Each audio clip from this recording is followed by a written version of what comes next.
And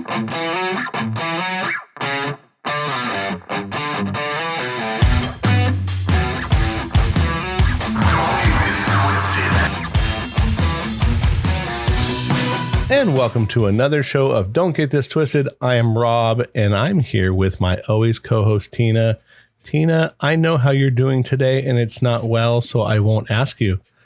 But that being said, we've had a small conversation before we got on here. And we're going to talk life and just life in general. And I think that it's a subject that most people need to talk about and don't, because we wear armor even though we don't want to. And that's you. And I tried to tell you something before we came on here, because I know who you are as a person. And mostly after the last year. Over the last year, I've gotten to know more about you, and I'm sure you about me, that now that we talk totally different, whether it's on or off the air, because we talk about personal shit in our lives. Yeah. And you hold a lot in because you are kind of the matriarchy of everything around you. It's true. And it's a good thing, but it can also be a bad thing. And sometimes we have to talk. And because I was telling you earlier that I know you're not in a good space right now, and maybe, it's okay to cancel out every blue moon, because I'll find a dumb show, because I have a bunch of dumb wrestlers I can always talk to. And I mean that. You should bring them on when I'm on, because I so need that. Oh no, I think we'll do a show on wrestling, because obviously it's a huge part of what I was or who I am still as a person. But I thought, let's talk people or a lot and life and things that are going on in our life, because you're going through something. And it's funny because I know who it is as well, because being around you for 30 something years. We all grew up together. We all grew up together, and he went to school with us. So I'm going to let you kind of vent for a second, and we'll talk just about what's going on in life and where we're at. Okay. Well, lately for me, I don't even know if anybody really knows what's going on that's in my world, but one of the people that we've always grown up in our life has terminal cancer. And I just found out yesterday. My brother is very close to this person. We're both very close to this person, but my brother is definitely and is always around him. And, I am kind of a hard ass at times. I don't really lose my shit too often, but this is really sucking. I'm sure it's I am who I am in our group. The guys are all calling me because they lean on me. Like, they don't lean on me just at any time, but in the important times when we're all together or we're supposed to be together, that's definitely when it comes out. And it's a lot. It's a lot to process their feelings and be there for them and be strong, which is what they need from me. When I can't even go and visit this person because I don't want to see it. Mm-hmm. And I know we're supposed to be positive and hold out hope. And God knows I'm praying for it. But it's for some reason this time it's really getting to me. I don't know if it's age. I don't know if it's just who it is. I don't know, because it's our first friend that we're losing like this. Mm-hmm.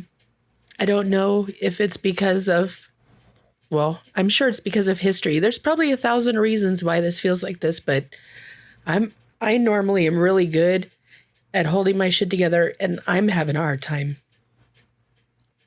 So. Yeah. I mean, I think it's several things with you. It's hitting close to home. I mean, closer to home than probably any of our surrounding friends from high school have passed away. Yeah. And we've had several. Most of you go to that. I went to the 30-year reunion, and holy shit, like there's a list. Really? I didn't go. Yeah. It's going to get bigger and bigger.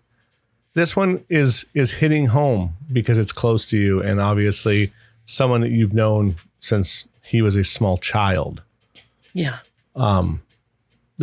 This is never easy. Like, because of the people who've been close to us, like other than family, like close family. Like I've lost friends, but it was, you didn't know it was coming. And maybe that softened the blow because you didn't see someone deteriorate or that kind of thing. But I think that's probably what it is. And obviously I think the leaning on you, like I said, you are the matriarchy. Everyone does kind of lean on you, and you're all that mom figure. And I think that when you are that figure, you have to find time to not be that figure for yourself. Yeah. And I think you're probably fighting that.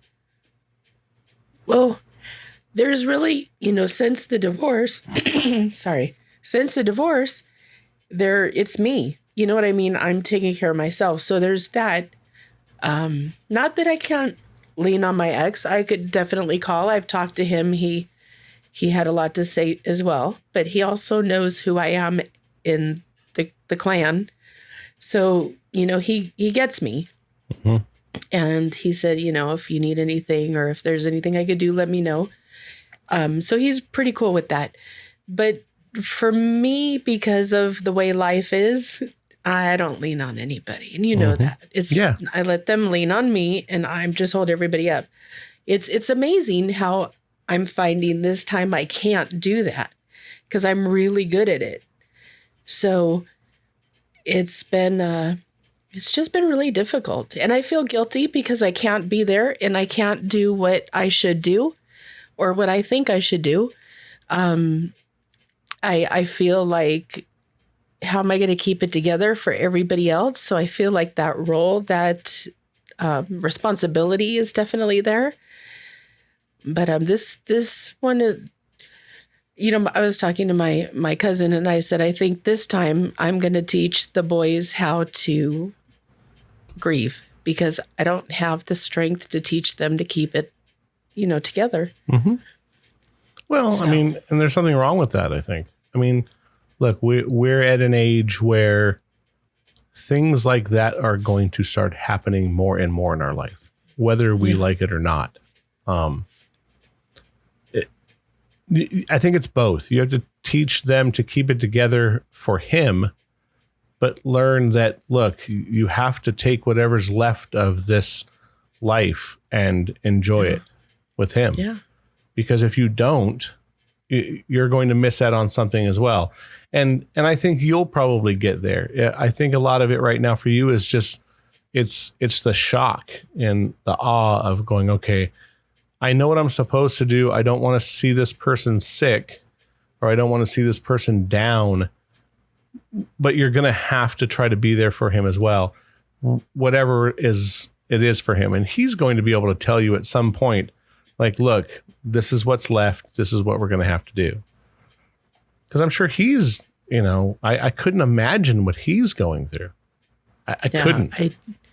He and his wife, I swear, I feel just so much love for them every day. They're just such good people. And going through this, it's like there's just nothing you could do. And I think that's the hard part because he was a little brother that grew up in my house. And so I was the one that protected them. I was the one that kicked their asses when they were being stupid. Like I was the one that picked them up when they were drunk. So, and I feel like I can't do anything this time. Yeah. Well, I mean, because you can't. And you have to be what you can for him right now, I think. Yeah. Like you can't, you're not the solve all. You can't. Like that's what I'm trying to say is that it's not going to be easy, but you can't fix the situation with longevity. You have to fix it on the short term. You have to find a way to be there for him and his wife every day you can. And you're going to get to where you can go and see him. It's going to be maybe a slow thing. I have to get my head out of my ass. Like this is, there's just no excuse for this. Not with him. No, but maybe you're just not, you're not ready to, or don't understand for yourself how to do this. Well, I want to be positive. And as you can tell, we have to talk about this on the show because I'm having a hard time getting there, you know? Mm-hmm. I'm pissed off. You know what it feels like? I'm pissed off at God. Because this kid never did anything to anybody, never hurt anybody. He was always just himself. You know, he was just easygoing, fun to be around. Like I feel like the time when I found out I had to have my hysterectomy and I couldn't have kids anymore. And I was pissed off at God. Like, how are all these stupid bitches getting pregnant and having kids? And then here's somebody who was responsible and really does try and wants kids, can't do it. I'm that pissed. Yeah, I mean, because he is such a good guy, and it's funny because, you know, I know him through you, and we always had this fun tongue-in-cheek hockey rivalry because because he's the utter Kings fan, and he's the Kings fan. Thank goodness that I hadn't seen you guys for a while and I didn't have to go through them winning the Stanley Cup around him, because fuck, that would have been absolutely horrible. And I think during the Facebook days, I think he said a few things to me during it, but like he didn't jump on me. But it's so, and you're right. He was always just mellow, relaxed, kind of kicked back. And I hadn't seen him in years until your party that, you know, when we had your birthday, and sat down with him for a while and, you know, had a long talk with him of just, you know, about what was going on in life and where we both ended up, you know, years later. It's, you know, it's not fair. You know, I mean, even like my friends who passed away, like one was 50, and then one was 33. And one had heart issues and passed away, and then one overdosed that we, you know, and I have issues with me not trying. I thought I tried. And, you know, and years later we sat down with a bunch of our friends and all of us were like, did we really try? So, I mean, I go to sleep every night sometimes wondering, like, did I really help my friend? It's, you know, and in this case, I think that should be a springboard for you to go see him. Like, be mad. It's okay to be mad at God. I don't think there's anything wrong with that. You should be. If that's how you feel, there's no reason not to be. I have my issues with religion in general, and there's been times where I've wondered, like, really? Why did you take this person from me? It's not fair. And for whatever reason, whatever our belief system is, it makes you question that. But, you know, he's such a good person that he'll live on in you and your brother and everything else, but be there for him right now. And I don't know how you're going to do it. I don't. Yeah, I don't either, because I don't know how to be positive right now. I'm kicking and screaming inside. Mm-hmm. Yeah, you should. There's nothing wrong with screaming. You should go outside and scream at the world. Seriously. Just fucking banshee scream. Get it out. It's okay. It's okay to be mad. It's okay to cry, because it's not fair, and it's not. But I think that holding it in for you is going to do nothing but damage. Just because I know who you are, and you know, it's like putting like really hot boiling water and you put a top on it. Sooner or later, it's gonna fucking explode, and that's why I get the lids with a little hole in the top, so it lets that slowly breathe out, because it's not good for you. And I kind of feel like a pressure cooker right now. I was not even expecting to talk about this with you. Like, I had a topic and everything, and here we go. We're here right I can tell now. you weren't ready. There was no reason to talk about some bullshit topic while you're hurting. Look, I like to vent. If I don't vent about things, I do explode, and it's not good, and I take it out on other people, or I take it out on myself, where I'm just like, up until all hours of the night. There's nights a couple of years ago where I would wake up in the middle of the night having dreams about something that would keep me up the rest of the night. And so I do that to myself. I butcher my insides and my mind will take over. And yeah, my stomach's been a freaking wreck. Like I internalize it, and it definitely comes out in messed up ways. Yeah, and it does nothing. It does nothing. I mean, it does something for you, obviously, because mentally you're trying to, put all these little things together. And then you have this going on in your life, and then you have, regular, well, yeah, so job and divorce. That's and the next house. part of today. So today, I had to go over to my ex's because we had to file our taxes and stuff that we had to do. So, and go over like final paperwork of things that are going on with the divorce and fixing problems that were and whatnot. And he was just today. I was like, okay, I'm going to give him my tax numbers. I'm going to get the hell out of there because I don't like to talk about this shit. And I don't think I should have to anymore because we're not going to be together. Dodged a bullet.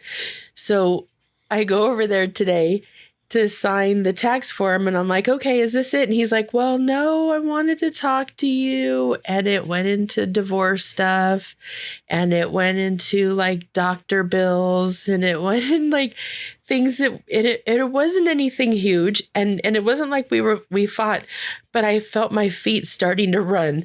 Like I couldn't get out of there fast enough. And thankfully he got a call of something that he needed to get to the place for the divorce. So he had to go to his office, and I bolted. I just didn't have it in me today. And normally I'm like, okay, I'm handling it. I don't cry over this. I'm like, okay, I understand it. I know where we went wrong. Trust me, we were together a long time. I know. But I was like, really, I can't do bills. I can't do divorce shit. I don't have it in me. And he knows what's going on, but he doesn't know how I'm feeling. Cause of course, this is the first time I broke down in I don't know how long. And so he had no idea what I was dealing with. So I was just like, fuck, can I get out of here? I can't do this. Yeah. How quickly can I get in and get the fuck out? Yeah. And I'm really trying to have a good relationship with my ex because he is a good person. And we have been able to get past some differences and things are good. But man, I just wanted to tell him, you know what? Fuck off today. I gotta go. I didn't, but as soon as I could, I was out the door. And I've been kind of a mess ever since because it was just more finality of life happening. Right. And I'm not digging it at all. Yeah. So, and look, I get it. So there's days where literally you want to tell people to fuck off. Yeah. Like I had nothing personal, just fuck off. Last week, Friday. I think it was, I don't know, Thursday or Friday of last week. Some guy came into my work, had to return something. I had already talked to the son, I think, of the company. And I said, look, you already opened all these. We have to charge you a restock fee, blah, blah, blah. His dad brought him in. The old guy came in and he was like starting to get kind of like smart. And he's like, well, you guys sold us the wrong stuff. I said, no, dude, he ordered the wrong stuff. And it like, we started going back and forth. And he made the mistake of saying to me, he goes, you really don't want him to come down here. And I was like, I'm sorry, what? He's like, yeah, you don't want him to come down here. I was like, or what? And he's like, well, I go, Dad, tell him to come down here. Please. I have no problem with that. He's like, oh, well, you don't understand, Yeah. I said, look, I don't care. He's like, how many years have you had in a ring? I was like, 20. Tell him to come down here. I'll choke him out in front of everybody here. and like, we were like, literally like going back and forth. I was starting to get, and my buddy that sits next to me had to come up to me. He's like, yeah, you need to go in another room. I was like, yeah, fuck this guy.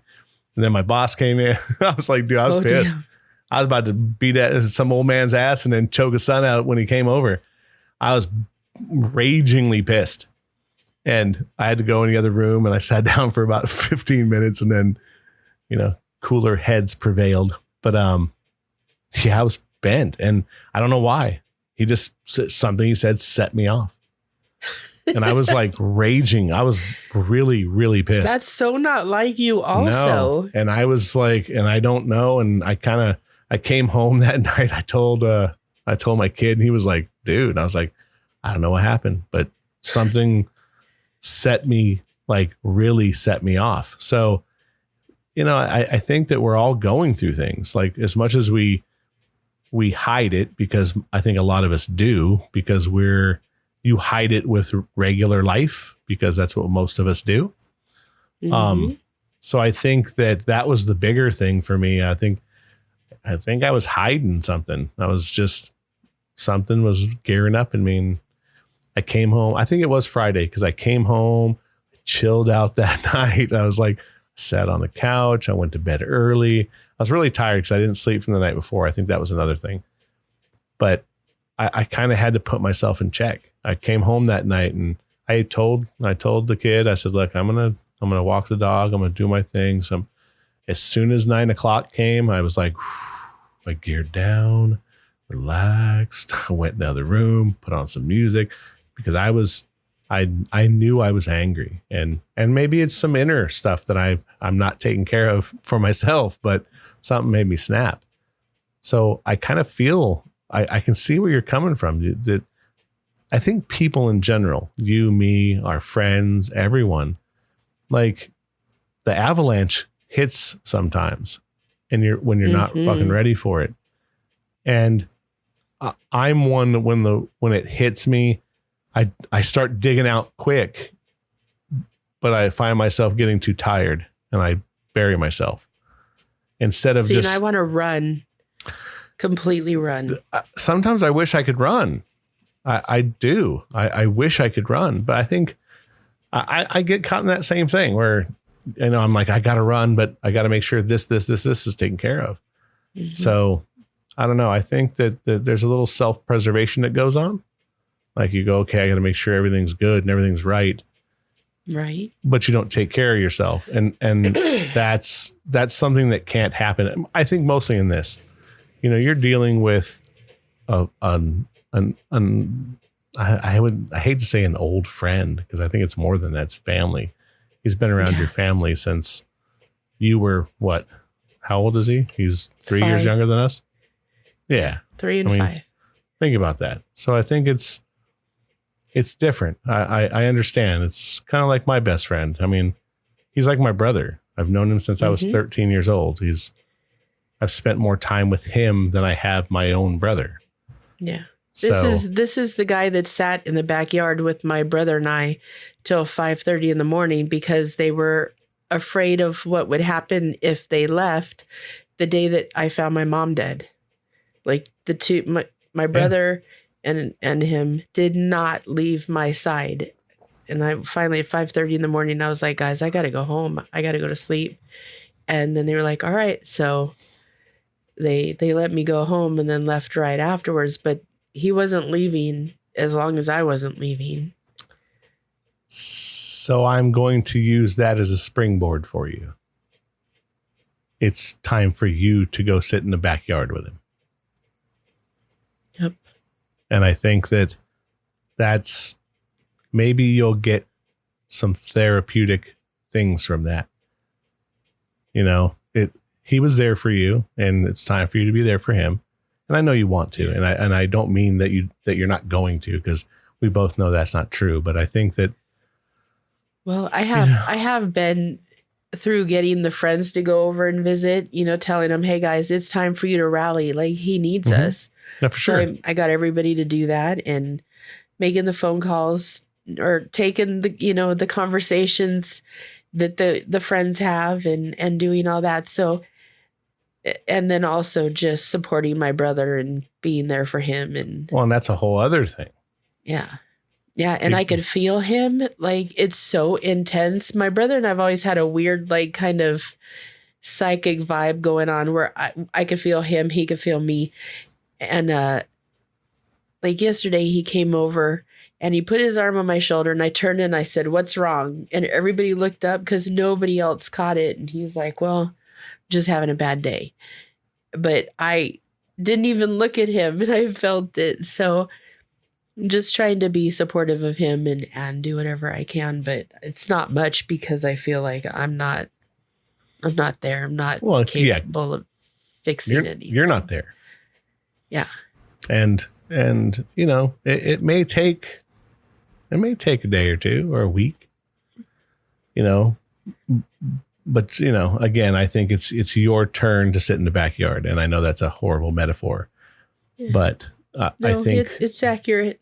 I think that he'd appreciate the strong Tina, but he'd also appreciate the one who just needs to vent or get it out or scream, or, you know, it's okay for you both to scream. I'm sure he's going through this insane thing, and then his wife is going through this insane thing. You know, it's a two-way street for them. You know, she's got to go through this and he's got to go through this, and then she has to go through even more. Yeah. So, you know, I think it's going to be building blocks to enjoying life. You know, I tell guys, the guy at my work, because he's like 61. He's 61. He's starting to look for retirement. And he's like, "Oh, you know, I'm going to do this when I retire." And look, I'm all up for retirement and doing that kind of thing. But I love a song. I think it's a Tim McGraw song, but it's called, you know, "Live Like You're Dying." Yeah. And I think we all should do a little more of that, because we don't. We sit on our hands and we go, "Oh, we've got time. I don't need to do that." And, you know, I told you before, like, I've never been really across this country before. Mm-hmm. And I'm thinking sometime next year, if and when I move, or before, but I want to drive across the country, because I've never seen this country. My dad tells me that I need to stand at the Grand Canyon. And he says that if you've ever questioned there being a deity, that if you stand at the Grand Canyon, you know there is, because it's this massive, beautiful thing. But I've lived my life too long sitting on my hands, and I don't want to be that person that has any regret. And we've talked about that on multiple shows. Yeah. But this time I'm very, very serious about everything in my life. I had someone question me about moving somewhere for someone. And she was like, "I would move anywhere. You know, where you live shouldn't be as important." And I was like, okay, I kind of get that. But I said, listen, because she's like, "Oh, you want to move to this place or this place, and you wouldn't move here for me." And I was like, because I have to find happiness before I can find happiness anywhere else. And I go, you don't understand why I want to move. I'm moving because I think I'm ready to find my own happiness, whatever that is. I don't need anyone. I've kind of got to the time in my life where I kind of understand that as well. Like, if I find someone that's good for me, awesome, but I don't need that. I need to be happy. And it's hard. It's hard to find that. And I think with what's going on in your life, you know, he's going to have to find whatever happy is for as long as he can. Mm-hmm. Spending time with family, friends, wife, you know, everything, whatever he has. Like I said, he's a huge Kings fan. If doing that is going to a game and getting away from real life for a little while, we should get him tickets. I'm all in. Whatever we need to do we should, matter of fact, that's what we should start thinking of.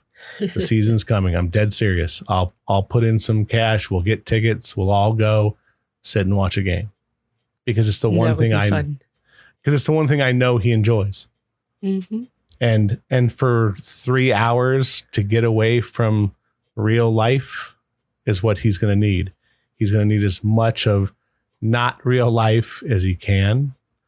And then knowing that the people in his life care. Yeah. Because if, I really do think he knows that, though. They're really close. Oh, no. I'm sure he does, but I think we all question that. Like, I think a lot of people, mostly older people, start questioning, what am I leaving here? You know what I mean? Like, people have that thought of, what did I do anything in this lifetime? Was I enough? Are people going to remember me? Whatever it is for people.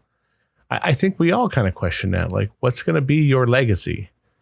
And your legacy can be anything. It can be, I hope my legacy is that the children that I help raise and my son, I hope that I gave them something. That's all I care my legacy is. I think everybody gives everyone something. They Sure. get something out of every relationship they have, for sure. Every interaction with people, I think there's something. But that's what I care about. My whole thing is, how did I help the younger people? I just hope that I'm recognized afterwards, because both my uncles who have passed away, we still talk about them. Like, we'll go to, when we would have family things, something would come up and I'd be like, Uncle Jess used to do this, or Uncle Lee used to do that. Yeah. And then me and my dad would like, bullshit about some other stupid story. And then he'd tell me another story that I didn't know. Like, my dad and my Uncle Lee bar hopping, like stories like about them, like getting hammered over. Matter of fact, there used to be a bar right down the street from your house. It's now a Toyota dealership. Oh, okay. I forgot what it was called, but it was a bar, like literally right there in that corner of Rinaldi and something. Mission and Rinaldi, I think, or Mission and Sepulveda. I don't know. One of those things over there. Anyway, it doesn't matter. But I heard a story about, like, here's my dad telling me a story about him and my uncle going to get like shit-faced drunk at this Sutter's bar. Mill? Sutter's Mill. That was it. Sutter's Mill. And then and I'm talking like shit-faced drunk. Yeah. And then driving home. Like in 86 and like those times they'd pull you over and say like, oh, have you had a couple drinks? And they'd be like, yeah, well, get your ass the hell home. And like I was like, holy shit. But it was funny to hear that kind of stuff. So I think that, his legacy to me is always going to be our hockey time, our hockey talks, because I didn't know him as well as you guys, nowhere near it. But like, those are the kind of things where like I can giggle because I know the banter that we talk shit to each other. Yeah. Oh, totally. And I mean massive shit, fun stuff. But without he would talk major shit, but no, emotion behind it. He didn't care. Like, he was going to talk shit. He was going to try to get something going, but you could give it back. Like, you could always give it back to him. Yeah. And it was always in jest. Always. Yes. It was always in like, haha. And like I said, when they won the first one, he messaged me on Facebook like, we finally fucking won one. And right behind it, I was like, it only took 40 years. Like right behind, I was like, I knew at some time it was going to come. So I had to make sure I got a little jab back.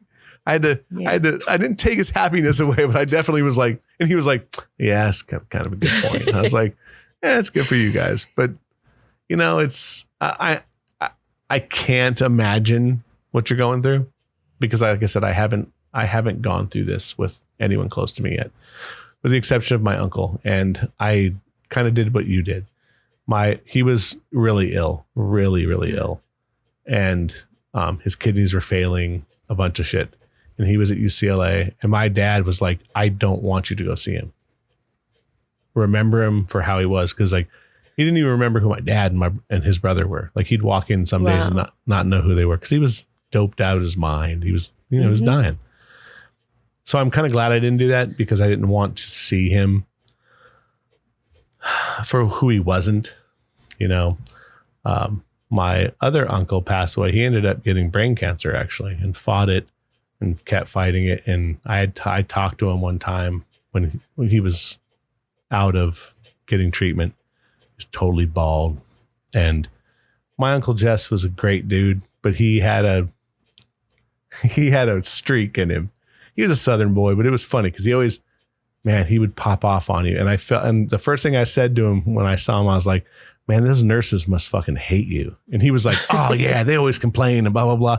And he did things out of jest, but but I could see it in him that he was like, yeah, I'm getting them. I'm working them a little bit. But it was, it was hard to see him. And I couldn't imagine what my dad went through. He lost both of his brothers and his sister, actually. So, now, obviously, they're when we start getting older, it's bound to happen. I think it's okay when you're in your 70s and you're like, because life is changing, you're breaking down. We shouldn't when you're 40. I think that's what's the hardest part as well, is that you're seeing things through a different lens. We're seeing the things from friend, family, youth. He's married. There's all these things I think that are pressing on you and probably him. So I don't know. We normally have really real conversations. It starts off with, hey, bitch. And I'm like, all right, ass, what are you doing? It starts off like that. So we joke around and say the most inappropriate things. And my dad was like, God, you guys don't even sound like you like each other. And then, 10 minutes later, we're all being serious. And I'm like, all right, you need to fight harder because I need you here. So do whatever you got to do, Dick, because I'm not putting up with this shit. Right, exactly. And that's what it goes from there, And you should continue to do that. Oh, yeah. I can't not do it because, again, he starts it. Like, it starts off with, hey, bitch, like every time he sees me. And it's probably going to continue like that. I hope so. It has to. I would just say that as much time as you can feasibly spend, you find a way to do it. Whether it's in passing on a day where you go and say, hey, I got 15 minutes, or hey, we're going to dinner, or whatever. Because it's, like I said, I wish I had words. I do. I was trying to think of like things I could say to you in a very small amount of time. And I don't have words.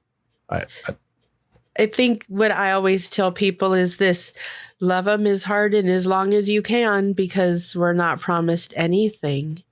So it has to be right now. And that's why I'm so frustrated with myself, because I just need to get my head right and then I could handle this, but freaking head is not cooperating. No. But I don't want to go there and be a Debbie Downer either, because I would want to throw me out. So yeah, well, maybe you got to go there until he throws you out. Yeah, I mean, or tells me to shut up. Maybe, I don't know. I was planning on going today. He's back in the hospital, so I geared up for seeing him and trying to be up, and it's not working. So, well, I mean, I'm not a hospital person. I absolutely loathe hospitals. Yeah. They're never fun. No, I mean, with the exception of a baby, that's the only time I like going. Right. Seriously. And the few times that I've had to go in the last, 15 years generally are not good. But I think that, you're going to have to gear up. How's your brother? Is he going to see him? Oh, yeah.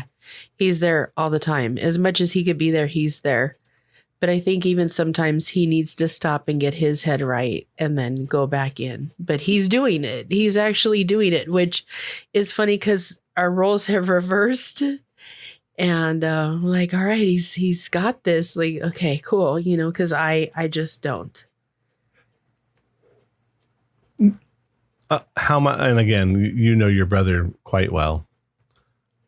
Do you think he's wearing a mask, or do you think he's handling it pretty well? For sure. Yeah. Oh, yeah. Yeah.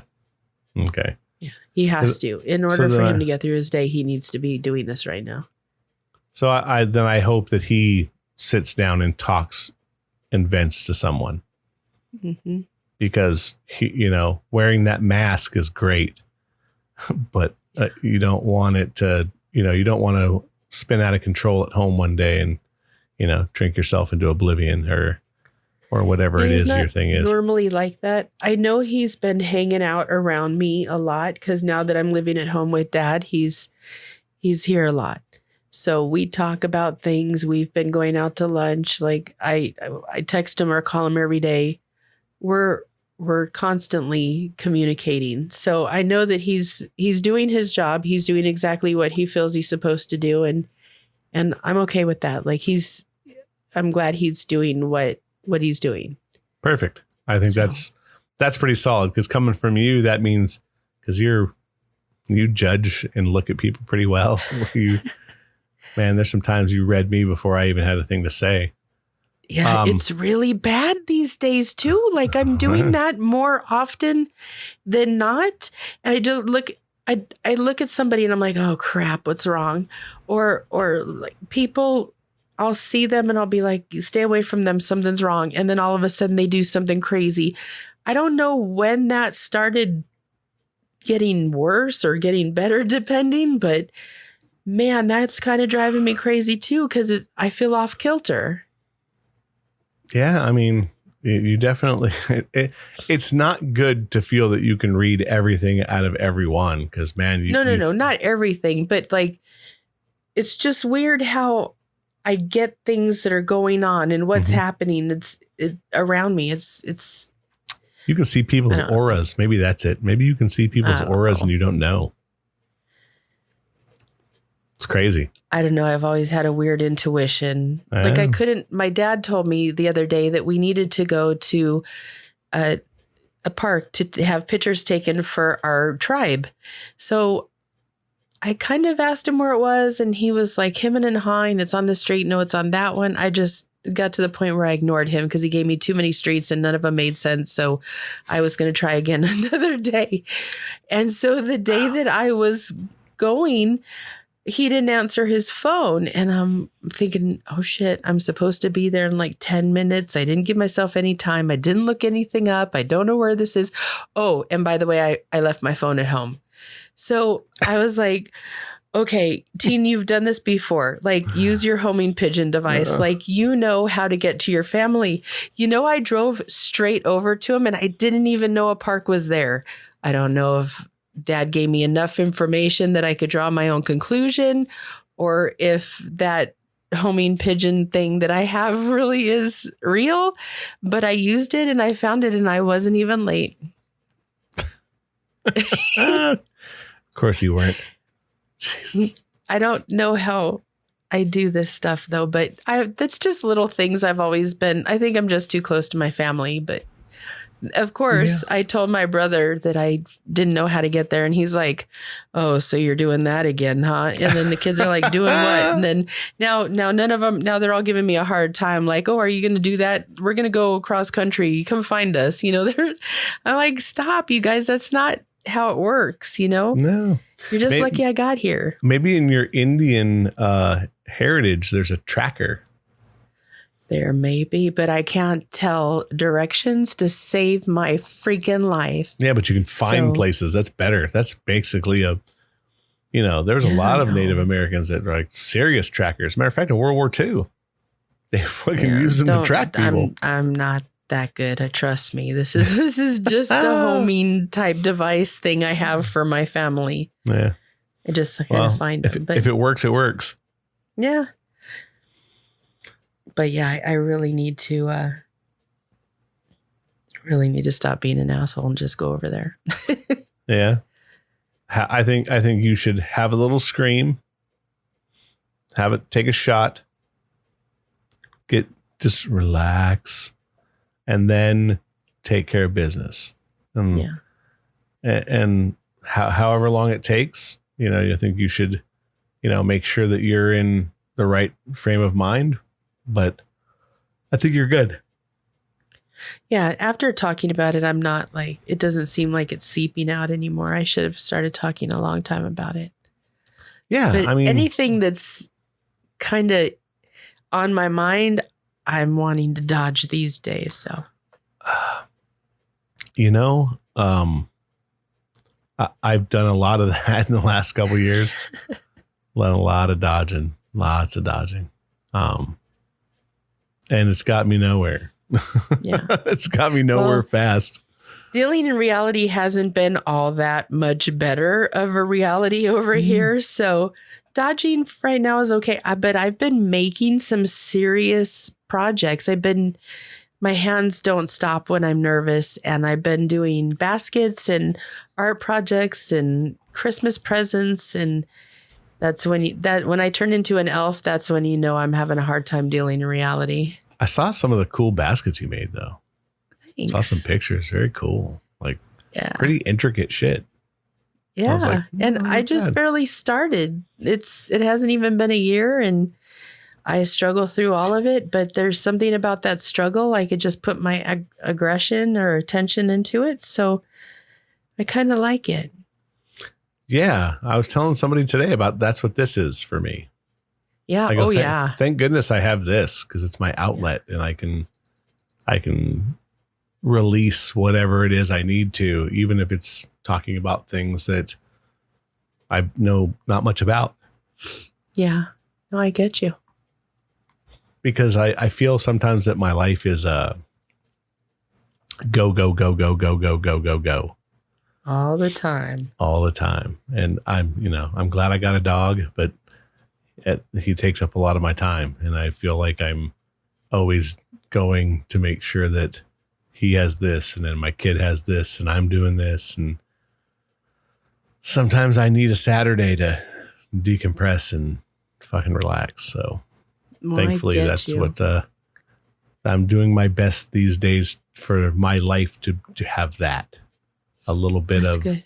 Slow down for a second, even though it might only be for an hour or two. So I'm telling you, that pool has saved my life. I'm sure. Oh, yeah, I'm sure it has. Just relaxing, chilling, kind of. Yeah, it's a good I started thing saying to everybody, get in the pool. Nothing bad happens in the pool. I mean, yeah, it's kind of good. It's a good start. As long as you're not, doing too much in the pool, you're all right. Whatever that means. Yeah, exactly. I do enough, whatever that means. Whatever that means. Oh, that's funny. After 45 minutes of a little bit of talking about, more real. I think, we talk real on here, but we don't talk real sometimes. Yeah. Because we're either doing subjects or whatever this is or whatever that is. And, every blue moon, I think we have to just vent, and maybe this isn't the show for everybody, but it's definitely one that I think most people might be able to go, yeah, I need that every blue moon. And if that's what we're doing today, and, showing people, look, it's okay. Life is always going to throw us, speed bumps or barriers or walls or whatever it is, that you just got to live the best you can, and keep trucking. I mean, that's what I'm doing, whatever that is. I still don't know my final destination of where I'm going to be or what it is, but I'm slowly taking footsteps to get where I want to be. Well, that's the end result of all of this, is we really just need to quit wasting minutes of our life and start filling them with things that make us happy. Yep. And if we don't, it's just wasted time. And I mean, when I go to work, I still want to be happy. When I am home alone, I try to be happy. Like I do what I have to do to get through the day as best as I can. And my sense of humor is like ridiculous because of reality is hard. So my brain just is on it's just on one of these days trying to keep me happy. But at the end of all of this, I think if we don't try to be happy, we're just not living. Mm-hmm. No, I agree. And I think you just said it best there, is that you have to enjoy every minute of every day, regardless of what that is to you. If sitting in front of the monitor playing video games is your thing, awesome. Enjoy every minute of it, because sooner or later you're not going to be able to do that anymore. Yeah. So that's true. Any last words for today? Just love the ones that love you and enjoy them, and make sure they know how you feel. I'm gonna end it with that, because I don't need to say anything else. Yeah. You know where to find us: Apple, Amazon, Spotify, Google, all that fun stuff. iHeart, Facebook, Instagram, Twitter. Sometimes I don't want to make this too much of a thing. This is an opinion show, except for today, so don't get it twisted. We'll be back in a week. Thanks for listening. Teen, love you much. If you need me, love you too. You know where to find me. Absolutely. All right. Talk to you guys later.